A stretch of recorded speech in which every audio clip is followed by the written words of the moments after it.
شروع اللہ کا نام لے کر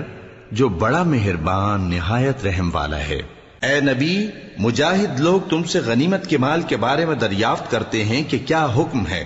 کہہ دو کہ غنیمت اللہ اور اس کے رسول کا مال ہے، تو اللہ سے ڈرو اور آپس میں صلح رکھو، اور اگر ایمان رکھتے ہو تو اللہ اور اس کے رسول کے حکم پر چلو۔ مومن تو وہ ہیں کہ جب اللہ کا ذکر کیا جاتا ہے تو ان کے دل ڈر جاتے ہیں، اور جب انہیں اس کی آیتیں پڑھ کر سنائی جاتی ہیں تو ان کا ایمان اور بڑھ جاتا ہے،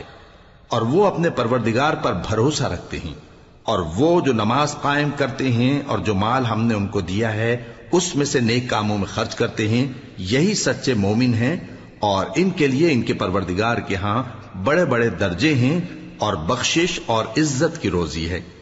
ان لوگوں کو اپنے گھروں سے اسی طرح نکلنا چاہیے تھا جس طرح تمہارے پروردگار نے تم کو تدبیر کے ساتھ اپنے گھر سے نکالا، اور اس وقت مومنوں کی ایک جماعت ناخوش تھی، وہ لوگ حق بات میں اس کے ظاہر ہونے کے بعد تم سے جھگڑنے لگے، گویا موت کی طرف ہانکے جاتے ہیں اور اسے دیکھ رہے۔ اور اس وقت کو یاد کرو جب اللہ تم سے وعدہ کرتا تھا کہ ابو سفیان اور ابو جہل کے 2 گروہوں میں سے ایک گروہ تمہارے لیے مغلوب ہو جائے گا، اور تم چاہتے تھے کہ جو قافلہ بے شان و شوکت یعنی بے ہتھیار ہے وہ تمہارے ہاتھ آ جائے، اور اللہ چاہتا تھا کہ اپنے فرمان سے حق کو قائم رکھے اور کافروں کی جڑ کاٹ دے، تاکہ سچ کو سچ اور جھوٹ کو جھوٹ کر دے، گو مشرک ناخوش ہی ہوں۔ جب تم لوگ اپنے پروردگار سے فریاد کرتے تھے تو اس نے تمہاری دعا قبول کر لی، اور فرمایا کہ تسلی رکھو، ہم 1000 فرشتوں سے جو ایک دوسرے کے پیچھے آتے جائیں گے تمہاری مدد کریں گے۔ اور اس مدد کو اللہ نے محض بشارت بنایا تھا کہ تمہارے دل اس سے اطمینان حاصل کریں، اور مدد تو اللہ ہی کی طرف سے ہے، بے شک اللہ غالب ہے، حکمت والا ہے۔ جب اس نے تمہاری تسکین کے لیے اپنی طرف سے تمہیں نیند کی چادر اڑھا دی اور تم پر آسمان سے پانی برسا دیا تاکہ تم کو اس سے نہلا کر پاک کر دے اور شیطانی نجاست کو تم سے دور کر دے، اور اس لیے بھی کہ تمہارے دلوں کو مضبوط کر دے اور اس سے تمہارے پاؤں جمائے رکھے۔ جب تمہارا پروردگار فرشتوں کو ارشاد فرماتا تھا کہ میں تمہارے ساتھ ہوں، تم مومنوں کو تسلی دو کہ ثابت قدم رہیں، میں ابھی کافروں کے دلوں میں روب و ہیبت ڈالے دیتا ہوں، سو ان کی گردنیں اڑا دو اور ان کی پور پور توڑ دو۔ یہ سزا اس لیے دی گئی کہ انہوں نے اللہ اور اس کے رسول کی مخالفت کی، اور جو شخص اللہ اور اس کے رسول کی مخالفت کرتا ہے تو اللہ بھی سخت عذاب دینے والا ہے۔ یہ مزہ تو یہاں چکھو، اور یہ سمجھ لو کہ کافروں کے لیے آخرت میں دوزخ کا عذاب بھی تیار ہے۔ اے اہل ایمان، جب میدان جنگ میں کفار سے تمہارا مقابلہ ہو تو ان سے پیٹھ نہ پھیرنا، اور جو شخص جنگ کے روز اس صورت کے سوا کہ لڑائی کے لیے کنارے کنارے چلے، یعنی حکمت عملی سے دشمن کو مارے یا اپنی فوج میں جا ملنا چاہے، ان سے پیٹھ پھیرے گا تو سمجھو کہ وہ اللہ کے غضب میں گرفتار ہو گیا، اور اس کا ٹھکانہ دوزخ ہے، اور وہ بہت ہی بری جگہ ہے۔ پس تم لوگوں نے ان کفار کو قتل نہیں کیا بلکہ اللہ نے انہیں قتل کیا، اور اے نبی، جس وقت تم نے کنکریاں پھینکی تھیں تو وہ تم نے نہیں پھینکی تھی بلکہ اللہ نے پھینکی تھی۔ اس سے غرض یہ تھی کہ مومنوں کو اپنے احسانوں سے اچھی طرح آزما لے، بے شک اللہ سنتا ہے، جانتا ہے۔ ہوا بھی یوں ہی، اور کچھ شک نہیں کہ اللہ کافروں کی تدبیر کو کمزور کر دینے والا ہے۔ کافروں، اگر تم فیصلہ چاہتے ہو تو تمہارے پاس فیصلہ آ چکا، اگر تم اپنے افعال سے باز آ جاؤ تو تمہارے حق میں بہتر ہے، اور اگر پھر نافرمانی کرو گے تو ہم بھی پھر تمہیں عذاب کریں گے، اور تمہاری جماعت خواہ کتنی ہی بڑی ہو تمہارے کچھ بھی کام نہ آئے گی، اور اللہ تو مومنوں کے ساتھ ہے۔ اے ایمان والو، اللہ اور اس کے رسول کے حکم پر چلو اور اس سے روگردانی نہ کرو جبکہ تم سنتے بھی ہو، اور ان لوگوں جیسے نہ ہونا جو کہتے ہیں کہ ہم نے سن لیا مگر حقیقت میں نہیں سنتے۔ کچھ شک نہیں کہ اللہ کے نزدیک تمام جانداروں میں بدترین وہ بہرے گونگے لوگ ہیں جو عقل سے کام نہیں لیتے، اور اگر اللہ ان میں خیر کی طلب دیکھتا تو ان کو سننے کی توفیق بخشتا، اور اگر یوں ہی انہیں سنوا دیتا تو وہ منہ پھیر کر بھاگ جاتے۔ مومنوں، اللہ اور اس کے رسول کا حکم قبول کرو، جبکہ رسول تمہیں ایسے کام کے لیے بلاتے ہیں جو تم کو زندگی جاوداں بخشتا ہے، اور جان رکھو کہ اللہ آدمی اور اس کے دل کے درمیان حائل ہو جاتا ہے، اور یہ بھی کہ تم سب اس کے روبرو جمع کیے جاؤ گے۔ اور اس فتنے سے ڈرو جو خصوصیت کے ساتھ انہی لوگوں پر واقع نہ ہوگا جو تم میں گناہگار ہیں، اور جان رکھو کہ اللہ سخت عذاب دینے والا ہے۔ اور اس وقت کو یاد کرو جب تم زمین مکہ میں قلیل اور ضعیف سمجھے جاتے تھے اور ڈرتے رہتے تھے کہ لوگ تمہیں اڑا نہ لے جائیں، یعنی ختم نہ کر دیں، تو اس نے تم کو جگہ دی اور اپنی مدد سے تم کو تقویت بخشی اور پاکیزہ چیزیں کھانے کو دیں تاکہ اس کا شکر کرو۔ اے ایمان والو، نہ تو اللہ اور رسول سے خیانت کرو اور نہ اپنی امانتوں میں خیانت کرو، اور تم ان باتوں کو جانتے ہو، اور جان رکھو کہ تمہارا مال اور اولاد بڑی آزمائش ہے، اور یہ کہ اللہ کے پاس نیکیوں کا بڑا ثواب ہے۔ مومنو، اگر تم اللہ سے ڈرو گے تو وہ تمہارے لیے حق و باطل کا فرق ظاہر کر دے گا اور تمہارے گناہ مٹا دے گا اور تمہیں بخش دے گا، اور اللہ بڑے فضل والا ہے۔ اور اس وقت کو یاد کرو جب کافر لوگ تمہارے بارے میں چال چل رہے تھے کہ تم کو قید کر دیں یا جان سے مار دیں یا وطن سے نکال دیں، تو ادھر تو وہ چال چل رہے تھے اور ادھر اللہ تدبیر کر رہا تھا، اور اللہ بہترین تدبیر کرنے والا ہے۔ اور جب ان کو ہماری آیتیں پڑھ کر سنائی جاتی ہیں تو کہتے ہیں یہ کلام ہم نے سن لیا ہے، اگر ہم چاہیں تو اسی طرح کا کلام ہم بھی کہہ دیں، اور یہ ہے ہی کیا، صرف اگلے لوگوں کی حکایتیں ہیں۔ اور جب انہوں نے کہا کہ اے اللہ، اگر یہ قرآن تیری طرف سے برحق ہے تو ہم پر آسمان سے پتھر برسا یا کوئی اور تکلیف دینے والا عذاب بھیج دے۔ اور اللہ ایسا نہ تھا کہ جب تک اے پیغمبر تم ان میں تھے انہیں عذاب دیتا، اور نہ ایسا ہے کہ وہ تو بخشش مانگیں اور اللہ انہیں عذاب دے۔ اور اب ان کے لیے کون سی وجہ ہے کہ وہ انہیں عذاب نہ دے، جبکہ وہ مسجد حرام میں نماز پڑھنے سے روکتے ہیں، جبکہ وہ اس مسجد کے متولی بھی نہیں ہیں۔ اس کے متولی تو صرف پرہیزگار ہیں، لیکن ان میں کے اکثر نہیں جانتے۔ اور ان لوگوں کی نماز خانہ کعبہ کے پاس سیٹیاں اور تالیاں بجانے کے سوا کچھ نہ تھی، تو تم جو کفر کرتے تھے اب اس کے بدلے عذاب کا مزہ چکھو۔ جو لوگ کافر ہیں اپنا مال خرچ کرتے ہیں کہ لوگوں کو اللہ کے رستے سے روکیں، سو ابھی اور خرچ کریں گے، مگر آخر وہ خرچ کرنا ان کے لیے موجب افسوس ہوگا، اور وہ مغلوب ہو جائیں گے، اور کافر لوگ دوزخ کی طرف ہانکے جائیں گے تاکہ اللہ پاک سے ناپاک کو الگ کر دے اور ناپاک کو ایک دوسرے پر رکھ کر ایک ڈھیر بنا دے، پھر اس کو دوزخ میں ڈال دے۔ یہی لوگ خسارہ پانے والے ہیں۔ اے پیغمبر، کفار سے کہہ دو کہ اگر وہ اپنے افعال سے باز آ جائیں تو جو ہو چکا وہ انہیں معاف کر دیا جائے گا، اور اگر پھر وہی حرکات کرنے لگیں گے تو اگلے لوگوں کا جو طریقہ جاری ہو چکا ہے وہی ان کے حق میں بھی برتا جائے گا۔ اور ان لوگوں سے لڑتے رہو یہاں تک کہ فتنہ یعنی کفر کا فساد باقی نہ رہے اور دین سب اللہ ہی کا ہو جائے، اور اگر وہ باز آ جائیں تو اللہ ان کے کاموں کو دیکھ رہا ہے، اور اگر روگردانی کریں تو جان رکھو کہ اللہ تمہارا حمایتی ہے، اور وہ خوب حمایتی اور خوب مددگار ہے۔ اور جان رکھو کہ جو مال غنیمت تم کفار سے حاصل کرو اس میں سے 5واں حصہ اللہ کا اور اس کے رسول کا اور اہل قرابت اور یتیموں کا اور محتاجوں کا اور مسافروں کا ہے۔ اگر تم اللہ پر اور اس نصرت پر ایمان رکھتے ہو جو حق و باطل میں فرق کرنے کے دن یعنی جنگ بدر میں جس دن دونوں فوجوں میں مٹ بھیڑ ہو گئی تھی ہم نے اپنے محبوب بندے محمد صلی اللہ علیہ وآلہ وسلم پر نازل فرمائی،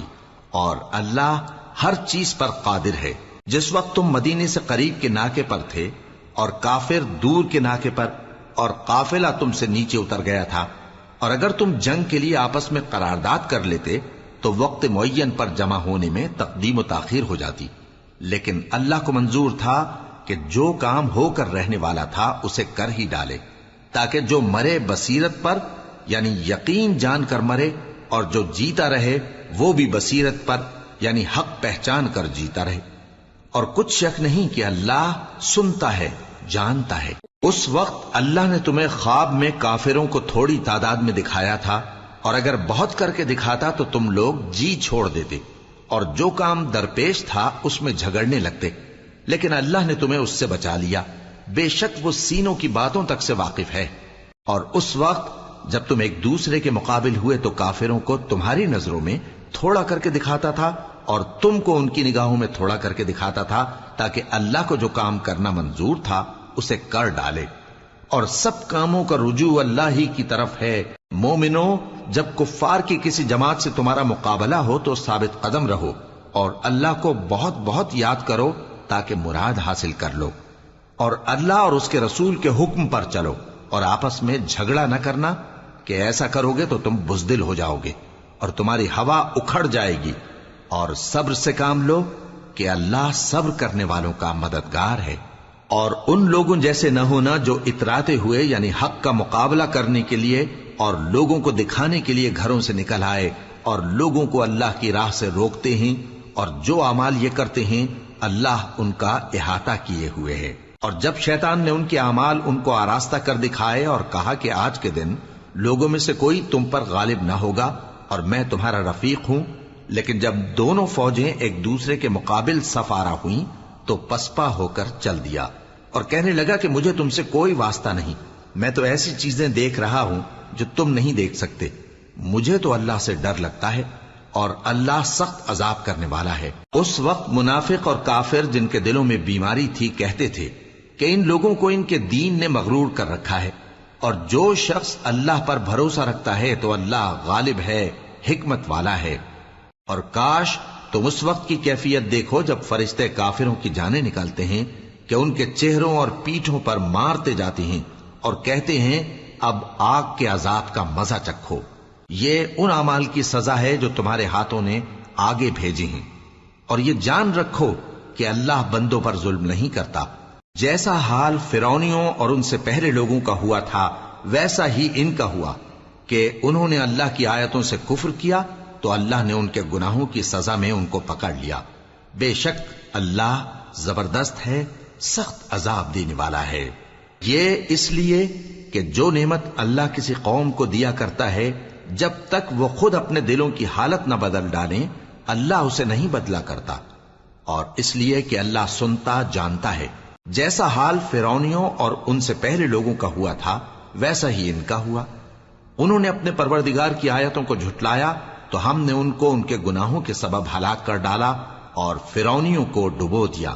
اور وہ سب ظالم تھے۔ جانداروں میں سب سے بدتر اللہ کے نزدیک وہ لوگ ہیں جو کافر ہیں، سو وہ ایمان نہیں لاتے۔ جن لوگوں سے تم نے صلح کا عہد کیا ہے پھر وہ ہر بار اپنے عہد کو توڑ ڈالتے ہیں اور اللہ سے نہیں ڈرتے، اگر تم ان کو لڑائی میں پاؤ تو انہیں ایسی سزا دو کہ جو لوگ ان کے پس پشت ہوں وہ ان کو دیکھ کر بھاگ جائیں، عجب نہیں کہ ان کو اس سے عبرت ہو۔ اور اگر تم کو کسی قوم سے دغابازی کا خوف ہو تو ان کا عہد انہی کی طرف پھینک دو کہ اس طرح تم سب برابر ہو جاؤ۔ کچھ شک نہیں کہ اللہ دغابازوں کو دوست نہیں رکھتا، اور کافر یہ خیال ہرگز نہ کریں کہ وہ آگے نکل گئے ہیں، وہ ہمیں عاجز نہیں کر سکتے۔ اور جہاں تک ہو سکے فوج کی جمعیت کے زور سے اور گھوڑوں کے تیار رکھنے سے ان کے مقابلے کے لیے مستعد رہو کہ اس سے اللہ کے دشمنوں اور تمہارے دشمنوں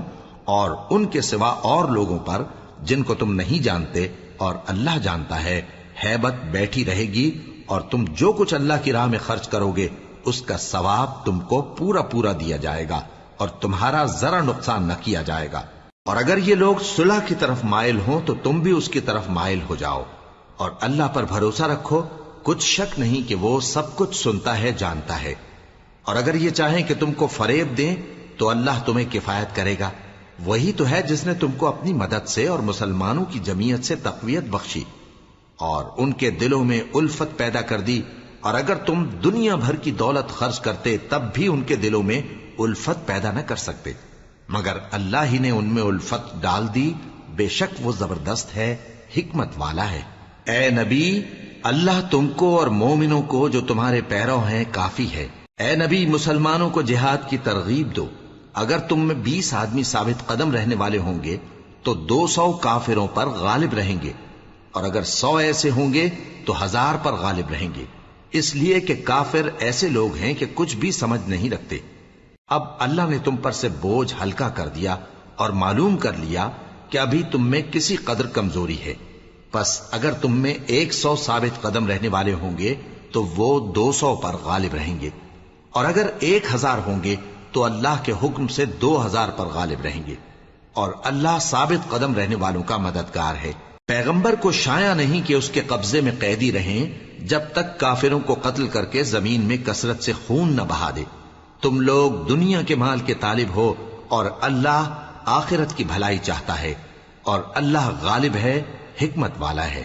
اگر اللہ کا حکم پہلے نہ ہو چکا ہوتا تو جو فدیہ تم نے لیا ہے اس کے بدلے تم پر بڑا عذاب نازل ہوتا۔ اب جو مال غنیمت تمہیں ملا ہے اسے کھاؤ کہ وہ تمہارے لیے حلال طیب ہے، اور اللہ سے ڈرتے رہو، بے شک اللہ بخشنے والا ہے، مہربان ہے۔ اے پیغمبر،